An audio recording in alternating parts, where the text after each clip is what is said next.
Mali, thank you for your time today to talk to us about your practicing of yoga. You're working in a profession that does have a significant amount of stress.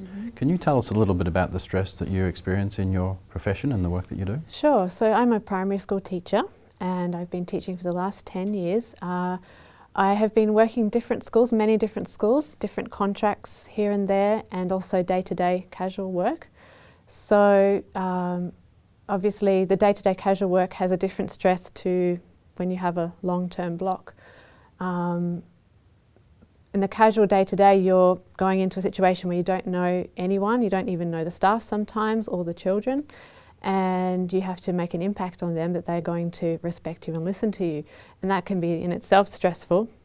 And then, of course, you get the children that are always going to press your boundaries and, you know, they want to test you out, see what they can get away with. So that's one of the major stresses in that kind of work, where you're uncertain of the situation and you've got children who, and then also you don't know the class, you don't know which children might already have significant behaviour difficulties or emotional problems or things, you don't know them. So that causes a lot of stress, and you have to draw upon a lot of your inner resources to be able to cope with the situation and come out effectively. And then when you actually have a long-term block, then you have more of the whole picture of teaching to deal with. You have the planning, you have the curriculum that you have to cover, the you know, different children in your class to, you know, help to learn the material that you want, you know, and then different behaviour problems, the staff. There's so many different, there's a whole, and sometimes it can be great, sometimes it can be really hard. So you find yourself, sometimes I'm sure you know, as a teacher, you find yourself as a counsellor, a parent, a teacher, so many different kinds of roles you end up playing, and trying to harmonise those is quite a challenge for a teacher. So do you find in particular, working in a profession where relationships are paramount, that yoga helps you build relationships? Definitely. Yeah. So with the process of yoga, and especially bhakti yoga, which I've been practicing most of my life actually, first of all, it helps you get a very strong centeredness and groundedness in yourself, so that you feel very, it's like, I guess with this concept of self-esteem, it goes beyond just your ego, or I'm good at this or I'm good at that, but a deeper sense of awareness and validation of yourself, that you're a conscious entity. There's a bigger picture to your life, and you're connected with the source of all life. So when you work in harmony with the universe and harmony with that nature, with that aspect of your nature, you can become very peaceful and very harmonious in yourself. So then when you're dealing with others in a classroom situation, you've got 20 or 30 other living beings that you have to relate with. And I mean, I've had principals employ me because they know I make the class peaceful. Because I'm peaceful, it's like it radiates out. I mean, I'm not saying this, I'm not like this all the time, of course, you know, you're up and down, but we're in the practice stage, of course. But you're able to reach them. When you're centered in yourself and you're happy in yourself, you reach them. And I actually try to reach every child in the class. I'll go around while they're doing their work, for example, and just trying to have an exchange with each one of them. Find out a little bit about them and develop that rapport. Even if I'm only there for one day, it makes a huge difference. Just that connection. And so that they feel validated, they feel included, and even, you know, either there might be quiet ones, the loud ones, but they feel that despite whatever their situation is, they're welcome there, and that makes them relax and open up. That's extraordinary, bringing that sort of piece into a classroom, particularly in a primary classroom on a Friday afternoon, could be potentially quite challenging. Yeah, I mean, sometimes, you know, you're going to, you know, you have so many different aspects, like, you know, you'll just get the class settled and then someone knocks at the door, and then the child that was going to be naughty before starts it again, and then, you know, you have repeated interruptions or whatever. But just that connection and just like, okay, calming them down, it's let's calm down, you know, because a lot of them are coming in from, you know, just not all of them, but many situations, like especially in low socioeconomic areas, they'll come in with quite disturbed minds. But if you can somehow bring them together in a group situation and individually where they feel happy to be there, then they become peaceful.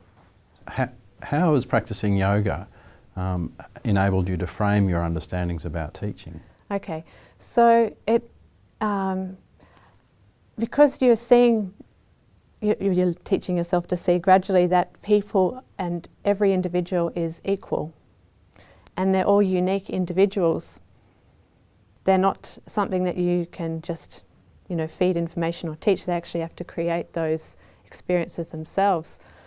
So when you view people in that way, that, you know, regardless of their background or their the way they look like, or, you know, the way they're acting, even the way they might be annoying you, or you know, whatever they're doing, you're trying to see them as on an equal level, and bring out the potential within them. Because for myself, in my experience of yoga and others around me, and I see, it helps you access what's deep inside in feelings of affection and love for people, or in compassion or empathy, or even your talents.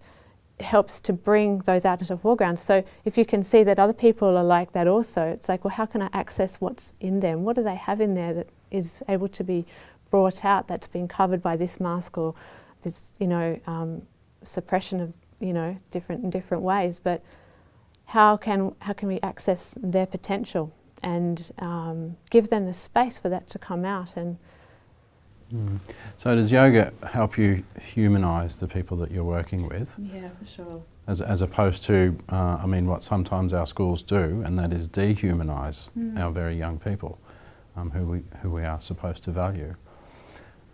How do you actually practice yoga? Can you give me an example of what you do when you're practicing yoga? One of the major practices is mantra meditation, so different sacred mantras that are from the ancient Vedic scriptures. And well, sound vibration itself is very powerful, you know.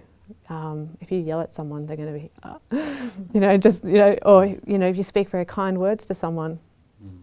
So sound vibration is very powerful to calm the mind and connect the heart with your source, with the universe. So that's one of the major things. I've even done it in the classroom, got them to do different sacred. The first time I did it, I taught them this mantra, and the whole classroom were doing it, and they were so peaceful afterwards. It was like a marked effect because they were quite a disturbed group. What age group was that? Grades 3 to 6. It was a composite class. Yeah.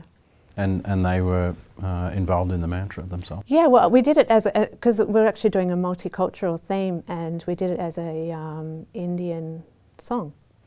And so I got them to do it just to, you know, see, and they were very interested to do these words that they'd never heard of, and, you know.